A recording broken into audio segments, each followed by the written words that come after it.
Le procès dans l'affaire Le procureur contre Alfred Yekatom et Patrice Edouard Ngaïssona se poursuivit du 16 janvier au 1er février 2023 à la Cour pénale internationale à La Haye, aux Pays-Bas. Pendant cette période, 3 témoins ont été appelés par l'accusation afin de comparaître devant la chambre de première instance 5. Cette chambre, composée du juge-président Bertrand Schmitt, du juge Peter Kovacs et du juge Changu Chang, a accordé à un de ces témoins de mesures de protection comme le recours à un pseudonyme, le floutage de l'image, la distorsion de la voix ou encore le recours à des huis clos partiels. Alfred Yekatom et Patrice Edouard Ngaïssona, dont le procès a débuté le 16 février 2021, sont accusés de crimes de guerre et de crimes contre l'humanité commis par le groupe armé anti-Balaka contre la population civile musulmane lors d'un conflit qui les opposait aux groupes armés Seleka en République centrafricaine en 2013 et 2014. Les témoins ont été interrogés par le premier substitut du procureur Kweku Van Der Pouy et par différents membres des équipes de la défense des deux accusés. Tous les 3 témoins ont pu être entendus à la fois en présentiel ou par liaison vidéo. M. Georges Adrien Poussou est le 54e témoin du bureau du procureur. Il a comparu devant la Chambre en qualité de journaliste et ancien membre du Front pour le retour à l'ordre constitutionnel, dite FROCA, une organisation qui avait été mise en place en 2013 par l'ancien président François Bozizé après avoir été renversé par la coalition Seleka. La déposition de ces témoins s'est principalement concentrée sur les activités du FROCA ainsi que les différentes réunions tenues entre François Bozizé et ses proches au Cameroun et en France. Lors de l'interrogatoire principal, M. Poussou a parlé des articles de presse qui étaient publiés pendant la crise et qui attribuaient les différentes attaques à des groupes armés associés au FROCA. Est-ce que, monsieur, vous saviez qu'il y avait des articles de médias qui attribuaient les attaques dans la zone de Benzambé, Bossangoa, Léré à des groupes armés qui étaient affiliés ou associés avec le FROCA en septembre 2013. Est-ce que vous avez été informé de ce genre de choses? Je l'ai dit, je le répète, il était de notoriété publique. En tout cas, le président Bozizé, son entourage, était considéré comme ceux qui instrumentalisaient, organisaient et lançaient ces groupes pour mener des attaques contre les musulmans. C'est ce que tout le monde disait, puisque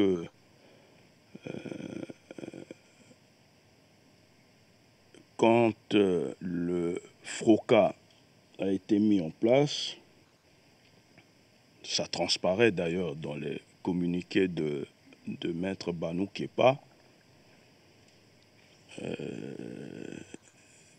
que il y avait des appels à défendre le pays. On ne peut pas défendre le pays avec des bouts de bois ou la parole. C'est forcément avec des armes. Donc, c'est dans l'opinion publique, Bozizé était considéré, désigné comme responsable de ces attaques-là. Et vous avez fait référence à Bozizé et aux personnes qui étaient proches de Bozizé. Est-ce que M. Ngaïssona, est-ce qu'il faisait partie de ce groupe? Est-ce qu'il était inclus dans ce groupe?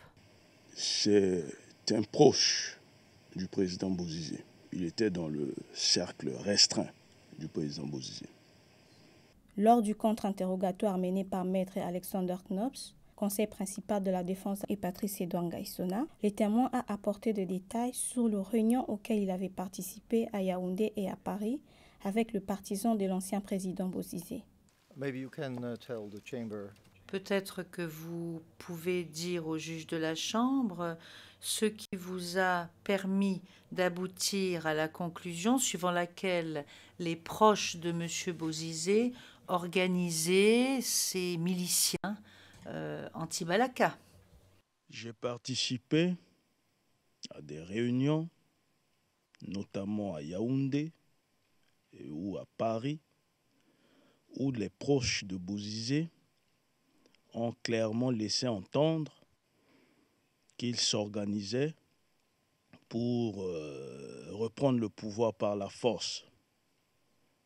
Si cela n'est pas un exemple ou ne peut pas laisser penser qu'ils organisaient les gens sur le terrain, alors il faut inventer deux définitions de ces mots-là. Et puis, Lévi Yakété disait aussi qu'il était en contact permanent avec des gens sur le terrain. Lorsque vous êtes parmi des gens qui disent que la solution pour revenir au pouvoir est aussi militaire, et surtout par la violence, et lorsque vous les voyez téléphoner à des gens qui sont à Bangui ou dans le pays là-bas, eh bien, vous ne pouvez que arriver à cette conclusion.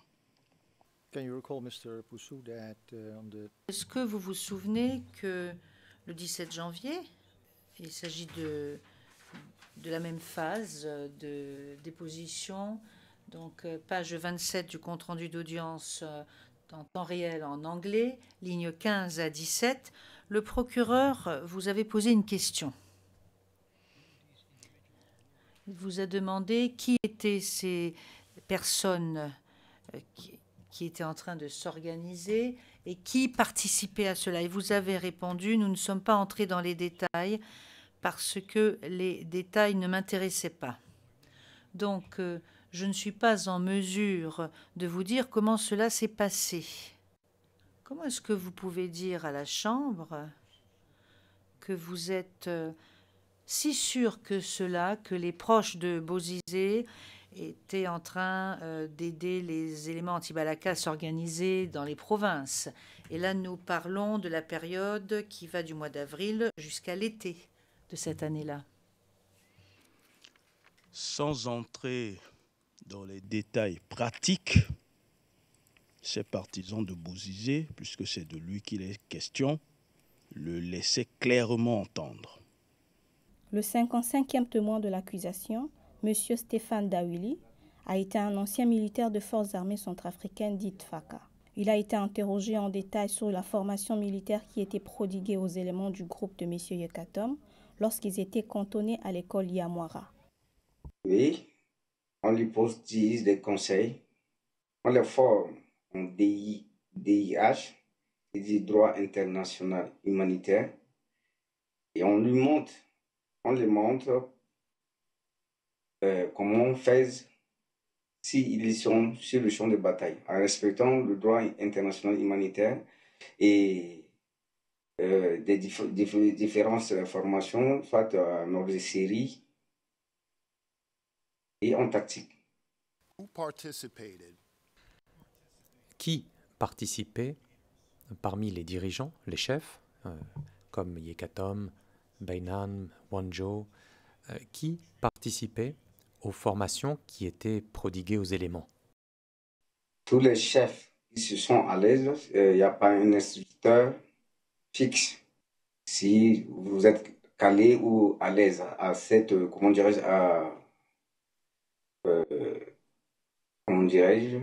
à une matière où tu peux enseigner, aux éléments. Il n'y a pas une instructeur exact. Cela signifie que M. Yekatom participait également à ces formations. C'est ce que je retiens de votre réponse, ou qu'il, disons, prodiguait ces formations aux éléments également.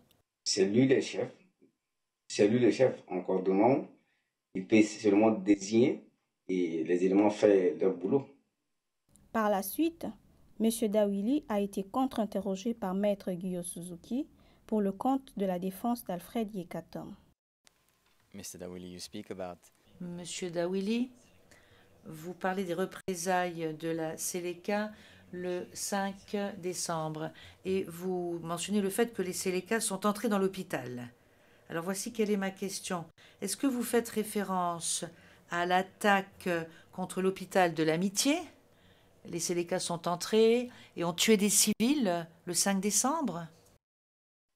Oui, parce que il y a ici, ils rentrent dans l'hôpital hier, ceux qui ont des blessures par balle, ils le considèrent comme des anti-balaka et ils l'ont tué. and the killings continued Et les tueries par la Seleka ont continué après le 5. Les Seleka ont continué à tuer les civils après le 5. Est-ce que c'est exact? Exact. at paragraph 28. Et au paragraphe 28 de votre déclaration, vous dites que vous avez décidé de sauver votre pays et de protéger votre famille et de participer au mouvement. Lorsque vous dites « sauver mon pays », vous voulez dire sauver la population de la Seleka et des anciens mercenaires, des mercenaires étrangers qui commettaient des crimes et des exactions dans votre pays. Est-ce que c'est exact? Exact. As a Faka, you En tant que Faka, vous avez prêté serment de servir la nation et de défendre le drapeau de la République centrafricaine. Est-ce que c'est exact? Oui, and in that oath you Et dans ce serment, vous jurez de défendre le drapeau jusqu'au sacrifice ultime, le sacrifice de votre vie. Est-ce que c'est exact? exact.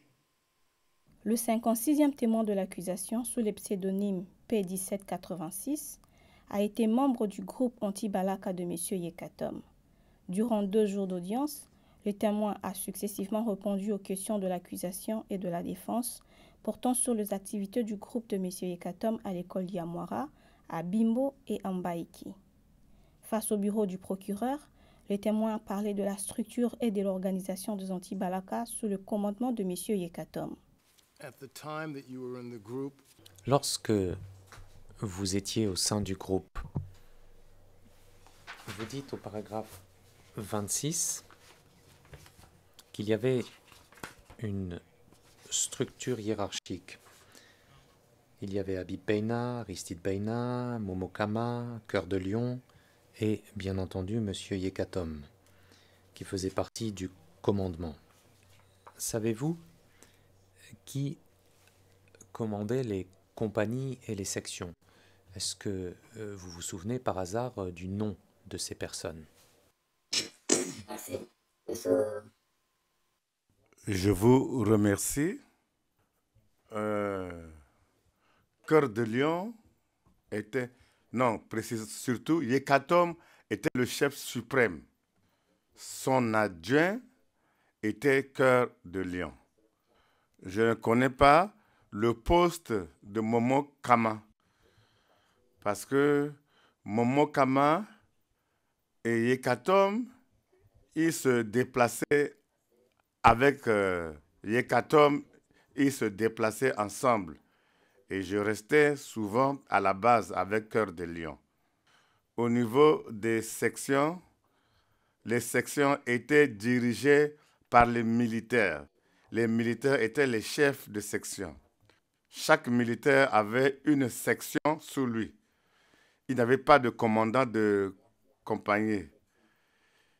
Il y avait environ 11 ou 12 sections dirigées par des militaires. Il n'y avait pas de commandant de compagnie. Après plusieurs passages à huis clos, ce fut au tour de la défense de contre-interroger les témoins P1786. Au sujet d'instructions qui étaient données aux éléments, il a affirmé que M. Yekatom demandait à son groupe de combattre la Seleka, mais de ne pas s'en prendre aux civils musulmans. Par la suite, Le témoin a été interrogé sur ce qu'il avait déclaré au premier jour de sa comparution. Monsieur le témoin, hier, à 15h14 dans le compte-rendu d'audience, vous dites, en français, parlait des musulmans qu'on tuait systématiquement. Peut-être ça se passait avant moi. Can you confirm? Pouvez-vous nous confirmer que lorsque vous étiez au sein du groupe, il n'y avait pas de meurtre systématique de la population musulmane?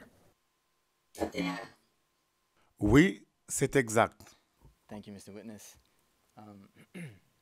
Bien, hier, à 15h19 dans le compte-rendu d'audience, lorsque vous dites que lorsque les anti-Balaka mettaient la main sur un musulman, c'était une mort certaine, vous parliez de ce que vous avez entendu à l'époque à propos d'autres régions ou d'autres groupes anti-Balaka, mais pas au sujet du groupe de M. Yekatom. Est-ce bien exact?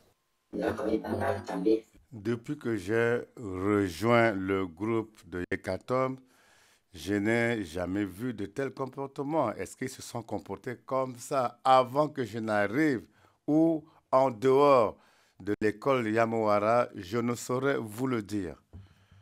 Le procès dans l'affaire, le procureur contre Alfred Yekatom et Patrice Edouard Ngaïsona s'est poursuivi le lundi 13 février 2023 avec la comparution de nouveaux témoins appelés par le bureau du procureur.